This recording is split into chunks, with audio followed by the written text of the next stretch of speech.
2 दिन पहले कच्छ में एक घटना घटी है जहां सेक्युलर संस्थाओं की तरफ से, मुस्लिम नौजवानों की तरफ से एक आवेदन पत्र कच्छ कलेक्टर को दिया गया और वहां पे एक सिंपल सी मांग रखी गई कि जो पाकिस्तान से आए हुए लोग हैं उनकी जांच की जाए। ये देश की सुरक्षा का मामला है, ये देश के सम्मान का मामला है कि कच्छ एक सरहदी विस्तार है, वहां पे अगर ऐसे आदमी रह रहे हैं तो उनकी जांच की जाए। जिसके बाद से कुछ नफरती चिंटू आते हैं और वीडियो के मार्फते पूरे समाज को, पूरे धर्म को बदनाम करने की कोशिश करते हैं। जो व्हाट्सएप यूनिवर्सिटी की पैदाइश है, जिनके पास ये नॉलेज नहीं है, जिनके पास ये जानकारी नहीं है, तो मैं उनको देना चाहूंगा कि आप अगर धर्म के नाम पर, धर्म के आधार पर किसी समाज या धर्म को टारगेट करते हैं तो सुन लो, अगर हरियाणा की यूट्यूबर ज्योति मल्होत्रा कौन थी, 2026 में भारतीय नौसेना कर्मी आदेश कुमार कौन थे, कोचिन शिपयार्ड से जुड़े रोहित वो कौन थे, ये लोग कौन थे, किस धर्म से थे।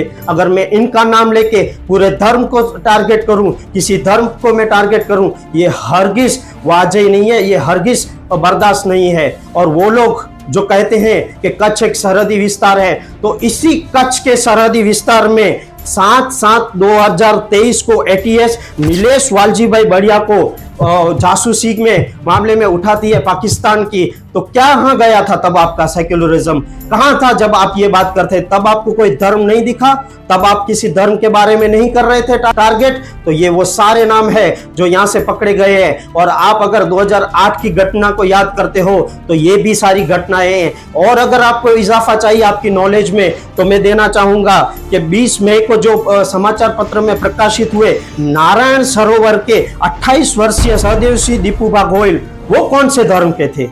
अगर हमें धर्म देख के, धर्म के आधार पर देख के टारगेट किया जाता है तो ये गलत बात है, क्योंकि ना आतंकवाद का कोई धर्म है, ना उन लोगों का कोई मजहब है जो देश में खाते हैं, देश का खाते हैं और गद्दारी करते हैं। ये वो लोग हैं जो कच्छ से पकड़े गए हैं पाकिस्तानी जासूसी के तौर पर। मैं उन तंत्र वालों से भी कहूंगा कि अगर ये खुले मन से कह रहे हो कि हम इनको साथ देंगे, हम इनके साथ रहेंगे, तो याद रखो मैं खुले शब्दों में वाज़ेही तौर पर कहता हूं कि ऐसा कोई भी व्यक्ति, चाहे वो किसी भी धर्म से हो, कि मुस्लिम धर्म से हो या हिंदू धर्म से हो या अन्य कोई भी धर्म से हो, अगर देश की सुरक्षा की बात आएगी तो हम तंत्र से कहेंगे कि इनकी जांच हो, फिर आप चाहे जो भी हो, क्योंकि देश की सुरक्षा के मामले में हम हरगिज बर्दाश्त नहीं करेंगे।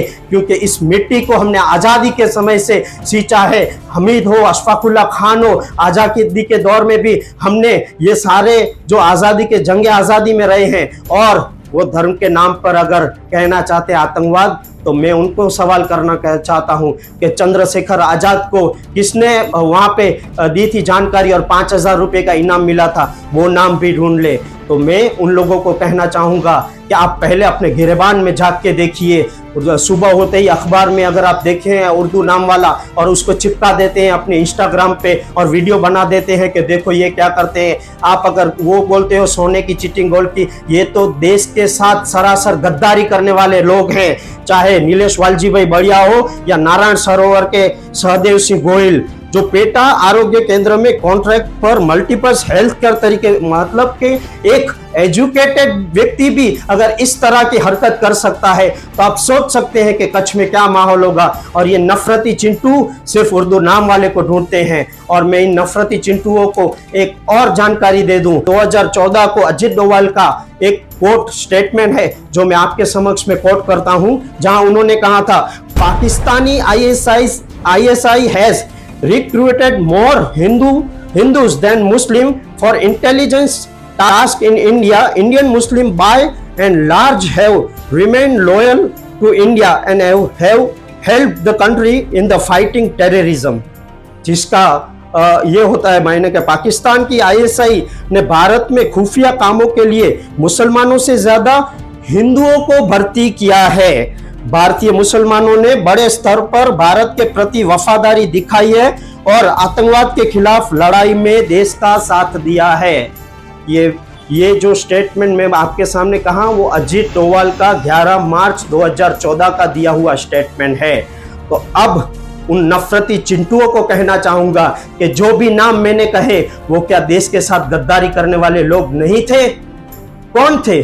अगर उनका धर्म देख के मैं पूरे समाज, पूरे धर्म को टारगेट करने जाऊं तो ये गलत बात है, क्योंकि कभी भी कोई धर्म गलत नहीं होता एक व्यक्ति की वजह से। कभी कोई धर्म ये नहीं सिखाता कि आप आतंकवाद के साथ रहे, कभी कोई नहीं सिखाता। तब मैं उन नफरती चिंटुओं से कहना चाहूंगा कि कच्छ एक सरहदी विस्तार है और कच्छ में किसी भी धर्म का व्यक्ति अगर हुआ और इस तरह से शंकास्पद दिखा, चाहे वो मुस्लिम समाज का हो, चाहे वो हिंदू समाज का हो, हम आगे आएंगे देश की सुरक्षा के लिए, देश के सम्मान के लिए, क्योंकि ये मिट्टी किसी के बाप की नहीं है। हमने आज़ादी, जंग आज़ादी में इसमें अपना, हमारे बाप दादाओं ने खून से सींचा है इस आज़ादी को। इसलिए उन नफरती चिंटुओं से इतना ही कहूँगा कि कच्छ में जो घटनाएं घटती है, ज़रूरी नहीं है अखबार लेके सुबह होते ही उर्दू नाम वाले को ढूंढा जाए। ये जो नाम मैंने दिए वो कच्छ में से पकड़े गए हैं जासूसी के तौर पर, ये वो नाम है। इसके लिए मुझे नहीं है कि मैं किसी धर्म को टारगेट करूं, क्योंकि कभी कोई धर्म गलत नहीं होता। मैं प्यारे उन हिंदू भाइयों से भी कहूंगा कि सुबह होते ही अगर वो मुसलमान देखते हैं या मुस्लिम धर्म को टारगेट करते हैं, जिहादी बोलते हैं, तो मैं उनसे कहना चाहूंगा, क्या एक व्यक्ति की वजह से पूरे धर्म को टारगेट करना सही है? बिल्कुल नहीं, हरगिज नहीं। ये नफरती चिंटू सत्ता के चापलूस हैं, सत्ता के चाटुकार हैं। एक बार सत्ता से हटके भी देख चुके हैं, तब तड़ी पार के कागज बन चुके हैं और उसमें लिखा हुआ था कि जो है वो दारू की हेरफेर और सब लिखा हुआ था। इसलिए ये सत्ता की चापलूसी करते हैं और किस तरह से सुबह होते ही उर्दू नाम वाला देखे और उसका वीडियो बनाए, उसकी अखबार की कटिंग डाले। ये कच्छ में नफरत फैलाने का काम ये लोग कर रहे हैं। तंत्र इनके ऊपर एक्शन ले। तंत्र ये हरगिज नहीं चाहता कि तंत्र को समझना चाहिए कि अगर ये नफरती चिंटू पूरे समाज को टारगेट कर रहे हैं तो इनको आपको रोकना होगा, क्योंकि जबान हमारे पास भी है, बोलने की सलाहियत हमारे पास भी है। लेकिन कच्छ का माहौल ना बिगड़े, कच्छ में शांति बनी रहे। लेकिन अगर कोई एक व्यक्ति की वजह से पूरे मुस्लिम समाज को, पूरी कौम को अगर टारगेट करेगा, ये कभी भी बर्दाश्त नहीं होगा। मैं उन नफरती चिंटुओं से कहना चाहूंगा, उन व्हाट्सएप यूनिवर्सिटी की पैदाइशों से कहना चाहूंगा कि याद रखो, तुमको जवाब मिलेगा, हर वक्त जवाब मिलेगा। इसलिए कि हम खुद चाहते हैं कि देश की सुरक्षा से कोई भी समझौता नहीं होगा, चाहे वो कच्छ हो या गुजरात हो। कोई भी ऐसा व्यक्ति किसी का धर्म का अगर शंकास्पद पाया जाता है तो हम उसकी मांग करेंगे।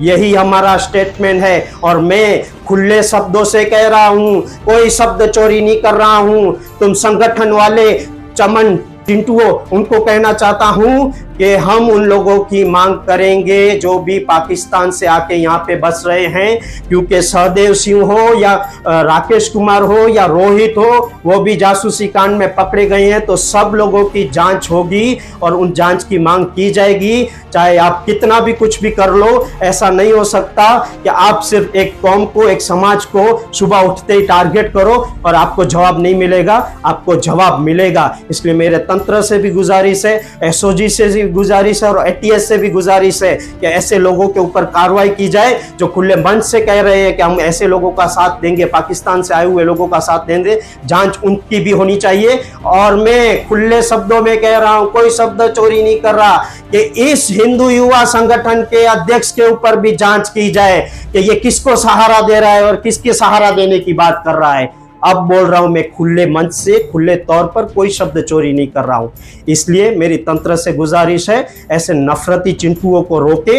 ऐसे नफरती चिंटुओं जो आके पूरे समाज, पूरे कौम को टारगेट करते हैं, उनको रोका जाए। नहीं तो जवाब हमारी तरफ से भी आएगा और दमदार तरीके से आएगा।